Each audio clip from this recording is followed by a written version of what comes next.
Welcome, teacher friend. I'm Lori. And I'm Melissa. We are two literacy educators in Baltimore. We want the best for all kids, and we know you do too.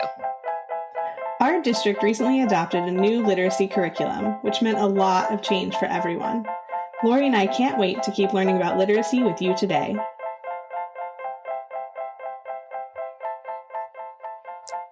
Hi, everyone. Welcome to Literacy Podcast. Melissa and Lori love literacy. We are very excited about today's guests because we could talk all day, all week, all month, all year to them. They are two repeat podcast guests. I'm calling them Team Double L. We have Lorraine and Lindsay here with us today. I didn't tell them I was giving them a nickname before we did this. But today we're going to talk about their work with primary and intermediate students, the impact of fluency and the science of reading components. So, Melissa, I know you're excited because you love to talk about fluency. I do love to talk about fluency, and we haven't talked about it, I think, since Tim Rosinski was on in June. So it's about time to talk about fluency, and just hearing some of the things that Lindsay's doing currently in her classroom and what Lorraine has done in her classroom in the past with fluency is just really exciting. So I'm glad that they are here to pretty much, they're probably going to just have a conversation with each other, which is fine. So welcome, Lorraine and Lindsay. Thank you for coming today. Yes, happy to be here. Yeah. I'm going to ask Lorraine, would you give a quick introduction bio to tell everyone who you are? And then Lindsay, you can jump in after that. Sure. I'm Lorraine Griffith. I work for Great Minds as Senior Content Architect for Humanities. I worked for 27 years in a rural Title I school in Asheville, North Carolina, where I had the privilege in the year 2000 of going to a summer workshop where only like 20 or 30 people showed up for. And the speaker was someone I'd never heard of before, Tim Rosinski. And he was working with struggling readers. And so I the morning was great, went to lunch with a friend, came back, and he presented this article, I Can Be a Star, by someone named Martinez. And it talked about the dramatic work in second grade when a teacher focused on fluency for 6 weeks. I went home and it's all I could think about. And I emailed him, and I don't know how many of you have ever emailed Tim Rosinski, but he emails right back. And I emailed and I said, and he's so nice. He's so nice. As David Lieben says, he's the nicest man in education. Every single time I bring up Tim Rosinski's name, he says that very same line. But he wrote back and he said, I want to do it in fourth grade. Has anybody done it in fourth grade? This very same experiment with fluency. And he said, no, but keep me in the loop. I want to hear about it. And to make a long story short, he made me keep up my research for 3 solid years. Oh my. And then we talked about publishing it. So in the end, he and I worked together on a lot of books together. We published a couple of research articles, and I had the time of my life working on fluency in my classroom. So it was one of those things that it felt like it was just a workshop you go to, and it really changed the focus of my instruction in my classroom. So he will always be one of my favorites. Lindsay. Oh, well, we hope this podcast has the same effect on people. Yeah, that'd be great, wouldn't it? Go ahead, Linz. Oh, okay. Well, I'm a school teacher. So I've been teaching for 11 years, and I was heavily trained in balanced literacy in my early days. So if you had asked me, I would have said, this is the best way to teach reading. And then my son was diagnosed with dyslexia, and that just took me on this deep dive where I had to kind of rethink everything that I knew about reading. And I just did a kind of about face. So the more I learned, I started applying with my son, and then started applying in my classroom, and just saw amazing results. So I've taught reading intervention too. I've taught kindergarten and second grade whole class, and then intervention for all the elementary grades. And I've been a teacher mentor and things, and people are always asking me, why don't you be a coach or, something else? But I love teaching too much to leave. I love it. So I currently teach second grade. That's great. And for our audience, we're grateful. Yeah. They probably recognize Lindsay because she was just on our podcast recently. So if you want to hear more about that journey of her moving from balanced literacy to a science of reading and what she's doing in her classroom now, I don't remember the exact episode, but it was recent. And Lorraine was with us. I think it was really, wasn't it like one of our first? Episode 9. 9. And I only know because I have recommended that episode so many times, episode 9. Not that I haven't recommended yours, Lindsay. It's just a later number. So it's okay. I'll pull that one out before the end of this podcast. We are pretty close to 100 now. So it's been a while since we've had Lorraine. Thank you both for coming back. Yeah, absolutely. So I think we should probably start with Lindsay, right? And Lindsay, tell us a little bit about what you're doing currently, specifically around fluency with your second graders. Okay, well, there's lots of different things, so I could be talking forever. So. We'll jump in. Okay, because I think of, fluency, I do things whole group, and then I also do things in small group. So do you have a preference where we start? I'd love to start whole group and then move into small group. Okay.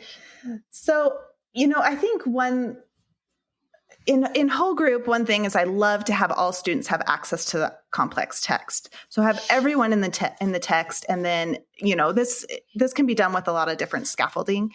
And throughout the week, it's going to change where, first I'm going to preview the text and read it to the students. And then we're going to do some choral reading. And then we move to partner reading. And I really love doing partner reading in my classroom.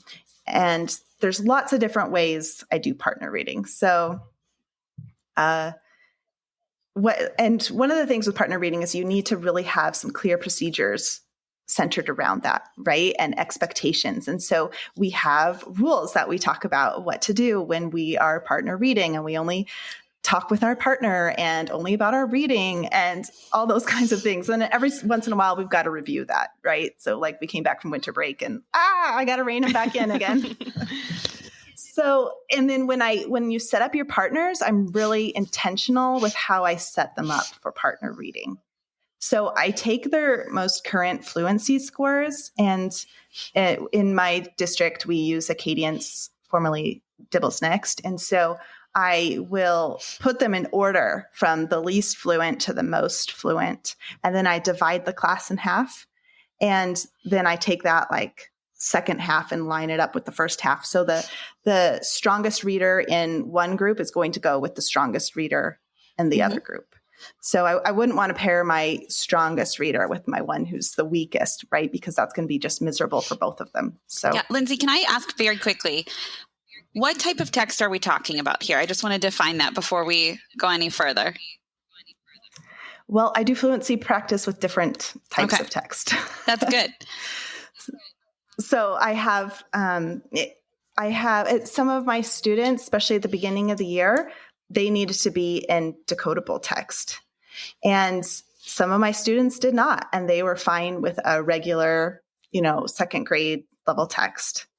So a lot of times I'll use this partner reading. I do it both with our second grade. We have like a basal program that our district is supposed to use. So I will do the partner reading just with those texts, but I also pull in text from ReadWorks. That's a free website you can use, and I'll pull passages off of there. And then I have some students in actual books, decodable books that they're using. So it kind of depends on the student. That's good to know. Can I ask one more follow-up question? How do you choose the text? Is it like a random selection? Is it based in knowledge about what you're learning? Yes. So my district doesn't have like this knowledge building curriculum right now. I'm really envious of those who do, but I try to pull in knowledge as much as I can. So of course we have for our basal. So like last week we were reading about the rainforest. So we learned about the rainforest and our text was about the rainforest. But I will also take the opportunity, because I do this procedure kind of protocol that maybe we'll talk more about, called partner reading paragraph shrinking, that I learned about from Matt Burns. So if you look him up, he has some great webinars and videos on that.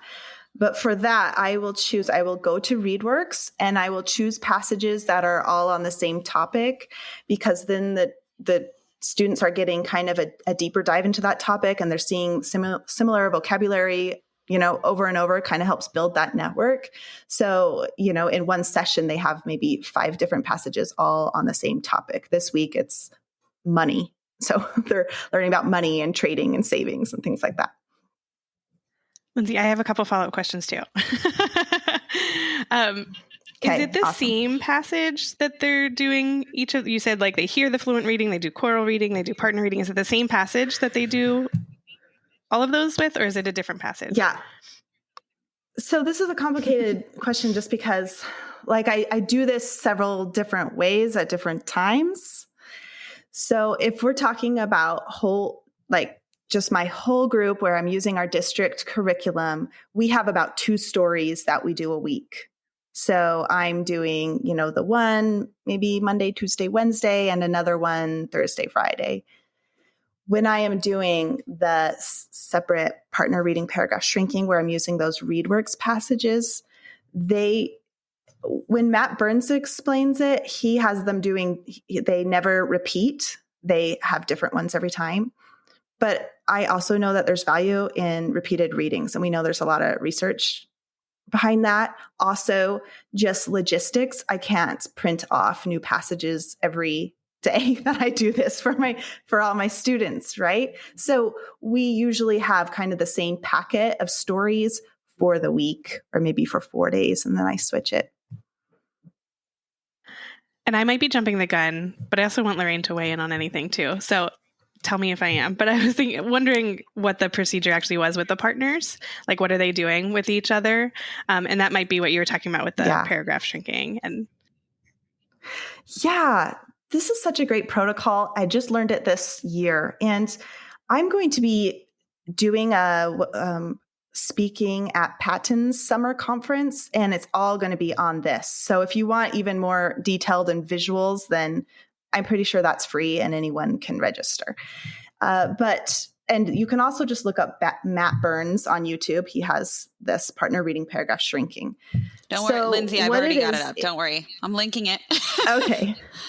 I'm Googling it too. Well, and let me share at the beginning of the year in 2nd grade, we do our Acadience measures, and they should be at about 54 words correct per minute. So I took my students, did our measurement, our assessment, and my class median was 50. So I had like 12 students that were below or well below where they should be at this time of the year. So I knew I needed, to do something maybe a little more drastic than I had done before. And I watched this webinar with Matt Burns, and it just kind of, oh my goodness, I could do this. And there's a class-wide need. Do I have a class-wide need? Yes. Most of my class is below benchmark. So I implemented this partner reading paragraph shrinking for 2 weeks, and my class median was 64.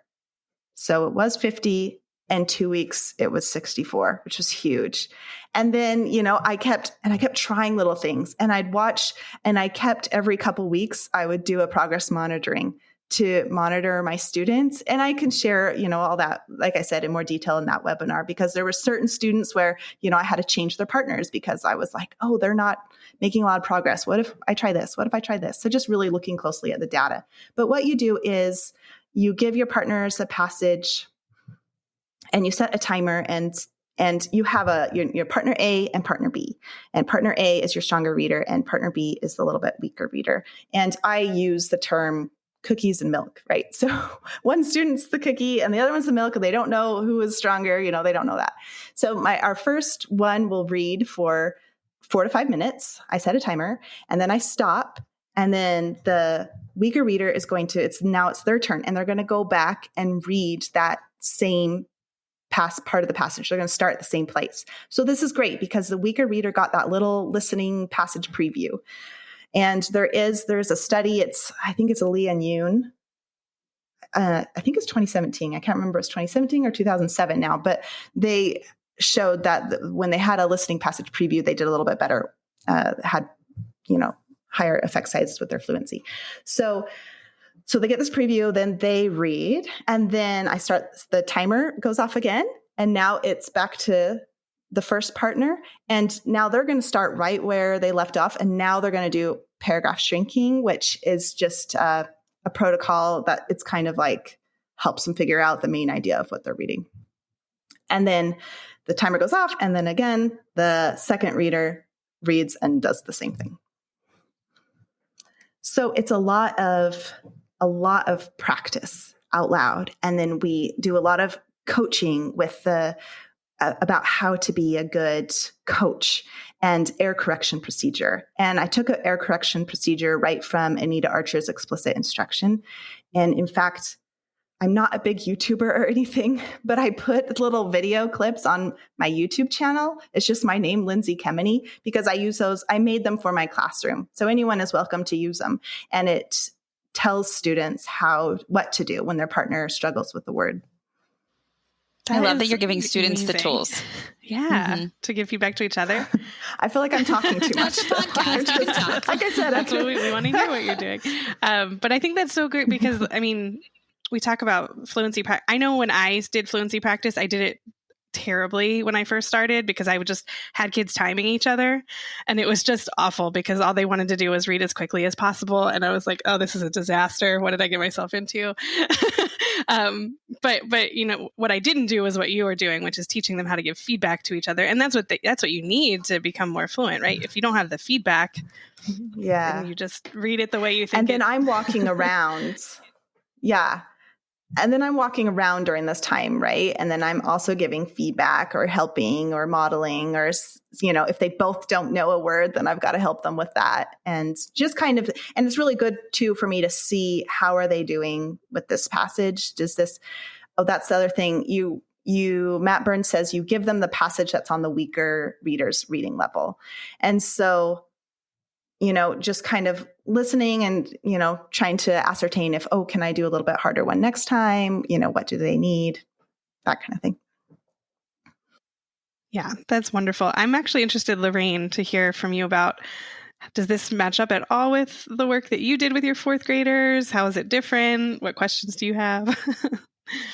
Yeah, I was sitting here thinking how similar the partner reading. So SSR, sustained silent reading, was a big thing in my district. And there were some very upset leadership people when they found out that my students did not do sustained silent reading, that they did partner reading instead. And I did a similar thing, but I matched students more by their words per minute. So when I would do a 1 minute read, I would actually match the top two, then the next two, then the next two, because I wanted them to get challenging books. So, my very, very fluent readers would be able to get through a lot more text. So what they would do is they would read aloud together, work out however they wanted to read aloud. And they could both whisper read, they could read a page, like however they wanted to do it. But the thing that I really wanted them to do was to also work on the metacognitive part of knowing when they lost their way. I know some people call it click and clunk, like when you feel like we don't understand this part, and then they stop and they talk to each other about not understanding it. They also decided in the evenings, like for homework they had to read. So they would decide how much they thought they could get through. Like, let's read 3 pages tonight, 3 more pages, or let's read another chapter if they were really into the book and they wanted to read it. One memory that I have is that there were these 2 students and they were working together on a shark book. And they said, Mrs. Griffith, we just don't understand what this says. We've read it like 5 times. And it says, sharks have long fascinated people. What does that mean? That really cracked me up. And but the fact that they were actually monitoring their comprehension, like they realized that sentence, I actually don't think our great minds copy chief would have let that sentence go by, but it's just interesting that they picked up on it. And then they would finish a book, come to me, talk to me about the book, and then they would go choose another book. And sometimes kids would go through whole series of texts because it was part of their self-selected reading, but it was done in a combination of reading silently at night and reading orally at school because there was so much more accountability. And in that way, I could take the lowest group of students if I wanted to periodically and read with them and really look at where they were tripped up, whether it was accuracy, whether they were doing a good job choosing books that they could read. Like that was where it was. But then they also, from the books that they selected, they did, at a certain point toward the end of fourth grade, I was looking for readers' theater scripts all the time because my students practiced readers' theater at night. That was the other reading assignment they had. And then they would perform on Fridays. We had dinner theater on Fridays where somebody would bring a snack and then the kids would perform for each other. And after a little while, like Lindsay mentioned, I can't copy all this stuff. Like imagine how many pages it is to copy all those readers' theater scripts, go through and mark your reader 1, your reader 2, your reader 3, like on the top where you go through and you do all the highlighting. It was so much paper. And at a certain point, I remember I was worn out and I just said to them, next week, find your own Fluency passage. I want everybody to do a monologue. It has to be written in first person. So they looked and they found that there were books that were written in first person. There were passages that were really motivating to them. I had one student, this is my very favorite. He was like totally into Lord of the Rings. And back then we didn't have as much on Google. I mean, this was probably 2007 or 8. And we didn't have that much on Google. So he went and he listened to his movie of Lord of the Rings, the monologue between Smeagol and Gollum. And he copied the entire thing down. And then that's insane. That's insane. I love this. He performed it probably for 3 months in a row, getting better and better and better. And it was this really introverted kid. Like he was not a kid that would have gotten up in front of people, but he had this like dual personality it was amazing. And then I had other kids that read like the beginning of Because of Winn-Dixie and, the back of the Dear America books, those were big at that time. So those were super knowledge building, and it would tell about a period of history, and they were all written in first person. They did speeches. So they did like speeches by Frederick Douglass, by Sojourner Truth. They would find, oh, that's a first person. And at that point, and then I later went to teach fifth grade, but I didn't have to look up any more fluency passages. They were really getting their fluency passages out of the text that they were reading because we had a very rigorous volume of reading going on in the classroom. And that's something that I don't know that you could depend second grader. You couldn't ask second graders to do that kind of choosing. But in fourth and fifth grade, they also took so much more pride in what they did because they loved the passages that they chose. Well, and I love that you were having them, perform these because that just gives them that authentic reason to do the repeated readings, right? So, and that's, reflects, what Timothy Rosinski says all the time as well. And so I have an idea that I got from him, which is we do a poem a week as well. So on Monday, I give them the poem and they put it in there. I read it, we read it together, and then they get to practice it throughout the week. And on Friday, we perform them for the class. Have you done any work with songs, Lindsay? Yeah, I've done a little because sometimes we'll do not a ton, but sometimes for our poem, we've done a song instead. And then on Friday, we performed the song for our principal. It was kind of fun. I think it's interesting to think about songs because the chorus always, especially as like a folk song or something, the chorus always repeats. So for the students that may be struggling, you have to have it on PowerPoint. I mean, I've seen teachers do it where they just listen, but if you have the songs where they're displayed in some way or on a sheet of paper and they're reading the lyrics there's something about the rhythm of the song that keeps the students going. You can't stop. You can't slow down. You might skip over some words, but it's also very authentic, repeated reading because you want to sing the song again and again. The chorus allows students to catch up. So I also think that that's a really interesting way of looking at how repeated reading, because Tim Rosinski talks about standing around the piano at home and singing together and looking at sheet music. And he feels like that really helped him to understand the way fluent reading works and how he orthographically mapped. Now that I didn't know the term when I was working with Fluency, but he was orthographically mapping words as he was looking at that sheet music, probably. I mean, I think that's the way our brain works, right? Mm-hmm. That's what I was thinking. I could give a quick tip to parents who are listening. If there's any parents in the audience or in the listener base, we on our TV turn the TV on and always have music playing in the background. Like we're a family that just always plays music.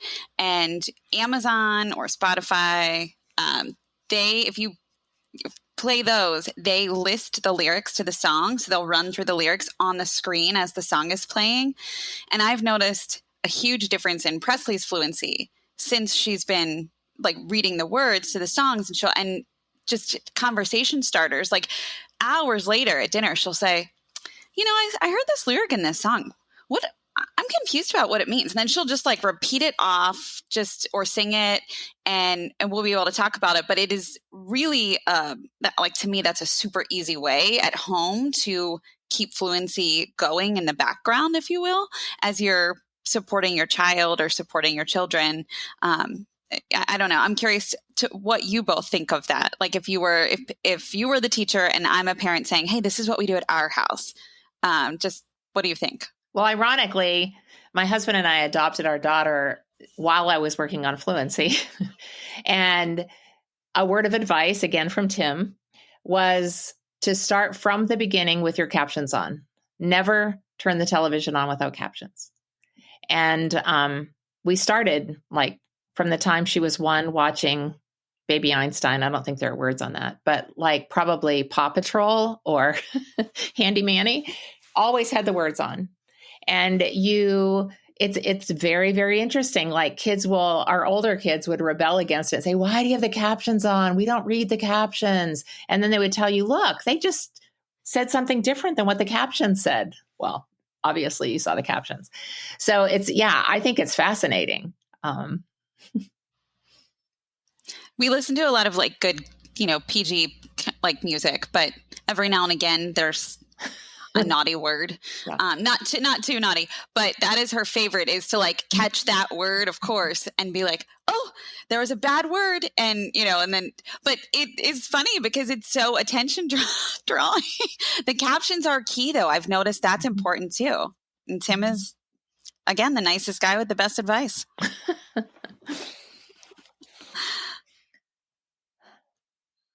I'm wondering can I say one more thing about performance though that Lindsay mentioned? I do feel like we do a lot of things with kids that feel like practice without really a purpose. And when you do regular performance, not only do they gain confidence standing in front of people, but the students compliment them. And they say, I love that passage you chose. Or I really liked the way you made me feel what the character was feeling in the way that you said that. Or I understood the speech better when you read it than when I read it silently. It's like they're giving this interaction. It feels much more purposeful than just giving our students endless practice.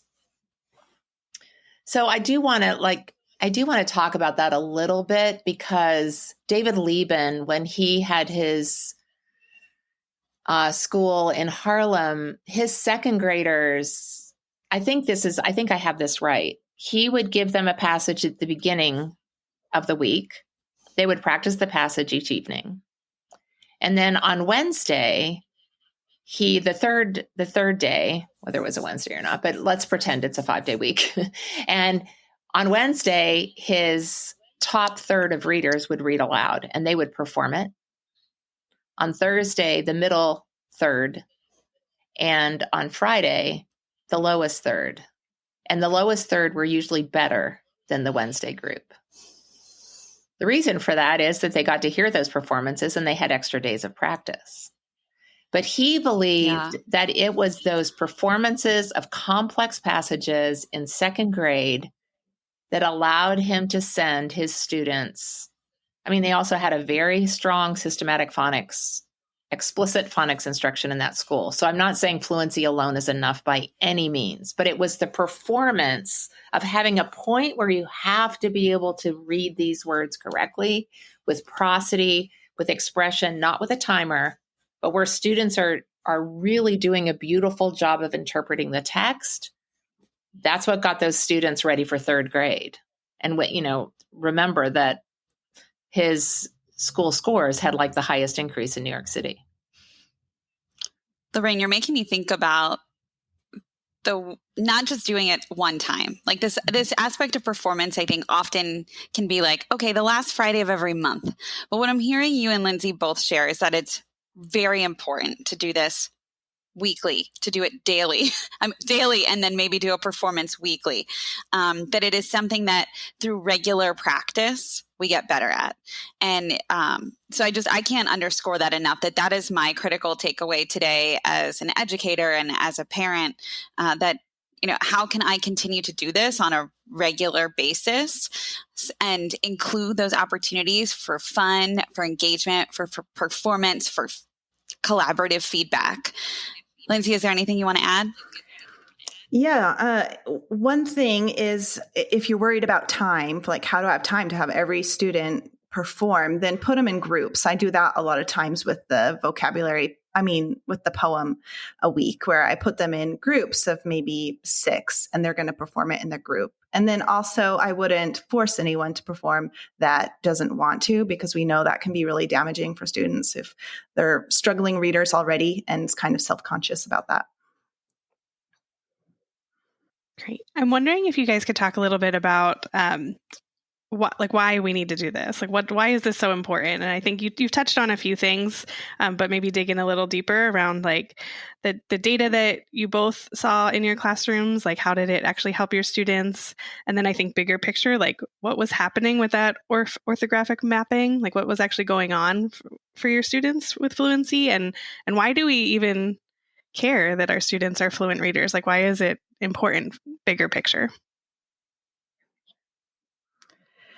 So fluency is so important because it's this bridge, right? It connects our word recognition with comprehension. It's, how we can get meaning from the text. So it's really, and that's our overall goal when we read, right? Is to understand what we read. And so I love that. And then you're talking about that orthographic mapping and all. It's important to remember with fluency, there's so many underlying things that go into that. We can't just say, oh, we are going to work on fluency. It starts with the foundation. So you need to have that very explicit phonics program and be building those phonics skills, and then lots and lots of practice opportunities, right? So we can't just do the phonics in isolation. And one of the first things I need to focus, for example, when I'm doing small group in order to promote that orthographic mapping, is I need those students to keep their eyes on the words. And sometimes with some of the strategies that they've learned, their eyes are going off all the time and they're guessing and they're looking at the picture and they finish the sentence and guess from context. And that just impedes the process. Their eyes have to be on the words in order to orthographically map it. And so, and that's one reason why I love decodables, because I have really high decodables high quality decodables in my classroom, because there's some really terrible ones out there, but they're just, sometimes the language is just enough off a little bit that it forces them to really tune in and look at those words. And if you put them in a text, sometimes that's too hard and they're not ready, then they're going to fall back on those guessing strategies that they know of. So, I have a student like that right now where I'm like, okay, let's go back and make sure we are, breaking those bad habits and creating new ones where we're decoding the words left to right.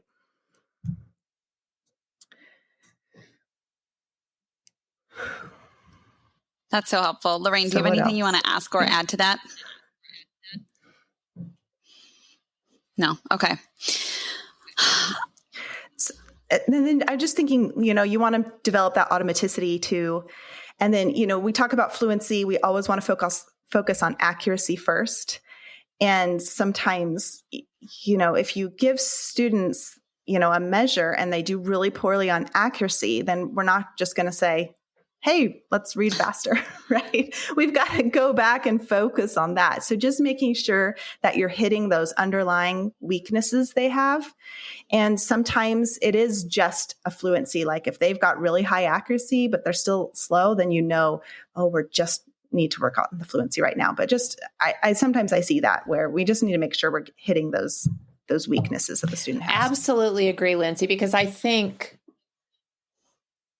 I was obviously still balanced literacy when I was working with fluency as well. And I think there were times, to be totally vulnerable here, there were times when I would just have the student go back, and instead of me looking at where is the phonics breaking down for them that they cannot read this accurately and think about what patterns they may not have, thinking about filling in the gaps, it was more like, no, this is how you say that word. And then helping them say that word instead of knowing how to read that word. And I think that that difference is strikingly different in hearing the way that you talk about it, as far as listening as students are reading for what is it that's keeping them from being fluent? Because I too believe, it's been really interesting lately. I've been reading a few things about, do they comprehend because they're fluent, or are they fluent because they comprehend?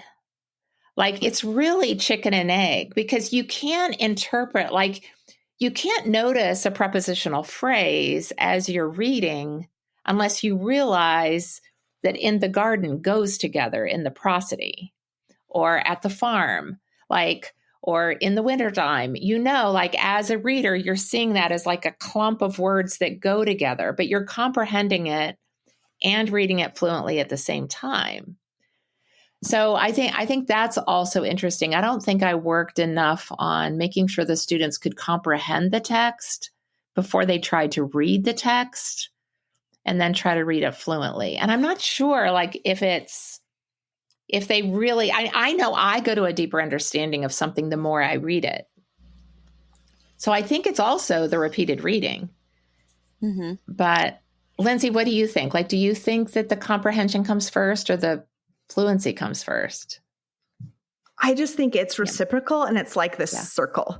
And the first time I really thought of that, like what you're describing, Lorraine, is when a couple years ago I did Dr. Deb Glazer's training, her the top 10 tools, and she had mentioned that where, and I just, that kind of hit me, because you always think the fluency leads to comprehension, but it also goes the other way around. I definitely think it's really interesting. And when you start adding in, thinking about the emotional context of a character that you're reading in a reader's theater, you really have to comprehend the flow of that character before you can interpret it well as well. So that is one thing that I've thought about some, is partner reading, when students don't go back and repeat the reading. Sometimes I think about how I set my students up to partner reading with just their friend in a book. And was I really doing the best thing for them when the partner reading wasn't rereading a passage? Were they able to really interpret and use it toward comprehension? Or was it such a low stakes reading because there were just two of them that it was practicing seeing new passages all the time, but they already knew the flow? Most of them were in chapter books, so they already knew the flow of the character. I wondered that too, Lorraine, because I was thinking of my time in 5th grade, and I was thinking, did I choose the passages that were really meaningful for them to reread, or did I just choose any passage? And how did I pair them? Were they just reading with a buddy? I mean, I know that they were at some points, admittedly. I have a question for you both, though, that I feel like will kind of dive us deeper into this. It's very specific. when students are like, can you take us to the place where students are listening to their peers, either in partners or in performance opportunities? Do they have their text in front of them? And can you illuminate the importance of them, like either like having it and tracking it? I'm assuming that it's very important for them to do that, as we've discussed, right? Like closed captioning and seeing the words are important. So not just getting that auditory piece. I just want to make sure we're like being as specific as possible for those listening, since this is a podcast. Any thoughts on that? When I do my partner reading, yes, I make the partner who's the coach and not reading right now, they have to track with their finger. And then I can see, and that keeps them in. Oh yeah, I've got to be following along. And we talk about, you've got to be ready, because if your partner struggles with the word, you have to be ready to jump in. And I watched this one little boy who was just, oh, it was so amazing to see in my classroom, because he was just, I could see him kind of tracking on his own copy of the text. And then he's ready, like, to lean over, and he's about ready to point to the word on, his partner's page that she was struggling with, but then she got it. And so he goes back over to his text, and then he was just so cute to see. He was just jumping and ready to, help or point. And he had seen me a lot of times. I don't have to say anything when they miss a word. I just point and they read it. And that's what he was doing. And so it was really great to see. So yes, when I make them track along. And if they're not tracking, they're not doing the work. So to me, that's why, and this is just kind of a tip for teachers, but I never ordered one copy of a book for my classroom library. I would rather have less choices and have double copies, because students, if they each have a copy, you can use any materials in your classroom for fluency work. That's such a great tip, Lorraine. Pardon? I just put a question that nobody can see it but us. So I just put a question in the chat that said, what does tracking look like?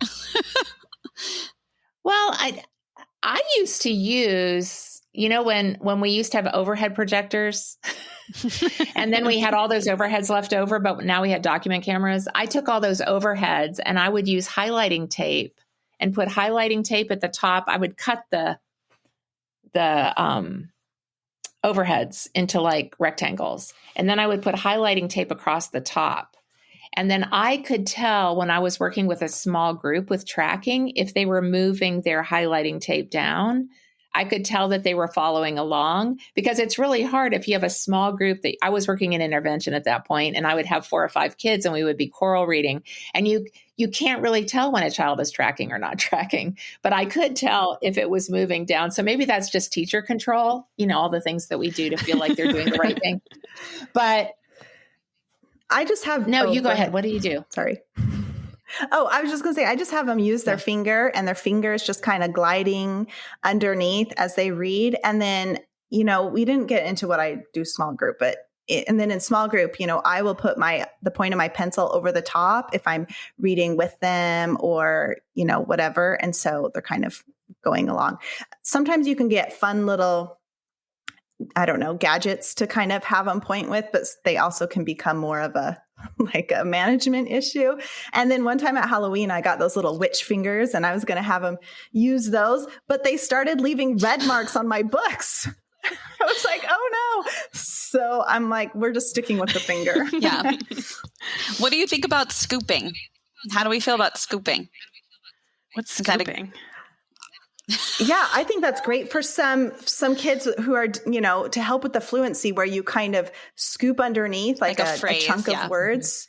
Yeah. And that really helps too, because part of, prosody is that intonation and phrasing. And sometimes they're going to read things just weird, where they don't pause at the period and then they pause at the word after, and it totally changes the meaning. Yeah. Lorraine's examples earlier of in the wintertime reminded me of the scooping. Yeah. That's where you would kind of scoop it and pointing out, hey, this comma, we're going to do a little pause right here. So let's try this again. And I do that all the time where I model a sentence and then they do that sentence. And one of the things that I think is strangely missing from our poetry instruction is when we use poetry and we wonder, why don't students comprehend poetry? Like, why do they struggle with it so much? It's so beautiful. I did a workshop once where we did 2 roads diverged in a yellow wood. and put the poem up, and I had the teachers that were in the workshop read it to the end of the line. And we read the whole poem to the end of the line. Then I went back to the beginning and I had them read to the punctuation.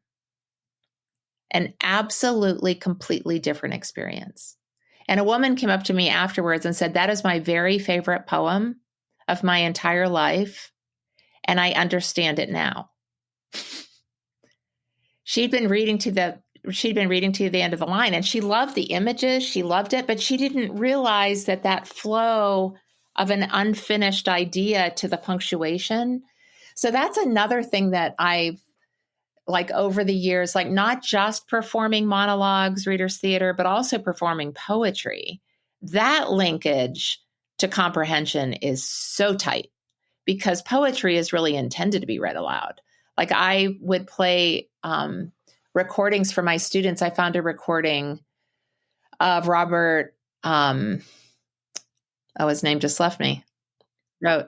Robert Frost, thank you. And how when he would perform his poetry, he would perform it as if he was just thinking it up. Like, I just thought about this line. And when he performed, it was so beautiful. And now you can hear all the poets and the speeches. Like, think about the impact of students practicing a speech and then hearing JFK or then hearing Martin Luther King Jr. like do the same speech. Like, there's so much of realizing I can interpret it one way, but someone else, when they were performing that speech or saying it for the very first time, like, I think about my students would perform What to the American Slave is the 4th of July. And that one has such high vocabulary. And they would learn what that felt like and what that meant. But that the whole vocabulary impact of doing this work is huge because the students are saying the words in context repeatedly. And so they're like putting a whole set of words around a period of history or around a story, which we all know that familiarity with vocabulary, and if they're tracking text, they're also looking at the word. So they're not just hearing the vocabulary, they're also seeing it. Mm-hmm. I really want to get into what Lindsay does in her small group, but we've literally talked the entire time about the whole group, which I thought might happen based on our conversation prior to this. Well, let me just share about the text I use in small group really quick, because I was going to say this when we were talking before, but I have, this is where I can really differentiate. And so I have different groups where, the small group, I have different focuses for different students. And so I was mentioning decodables before. So I have, decodables that I have access to that my students can use. But the goal, of course, is to get rid of these. They're like training wheels, right? And we want them get them into authentic text. And so I love that I just have this variety of text to work from, where I have some students, especially at the beginning of the year, are in very decodable books. And then I love to transition them into some that are not as decodable. So, I have geodes in my classroom, which I love because they're a little harder. I think the decodability is like more, is it 80%? Mm-hmm. Is it less? I don't remember. So, and so I love that because I just think it helps transition them into regular text. And that is my goal, to transition them into normal, authentic text. I love that you said that. That is the goal, not to stay in decodables. Mm-hmm.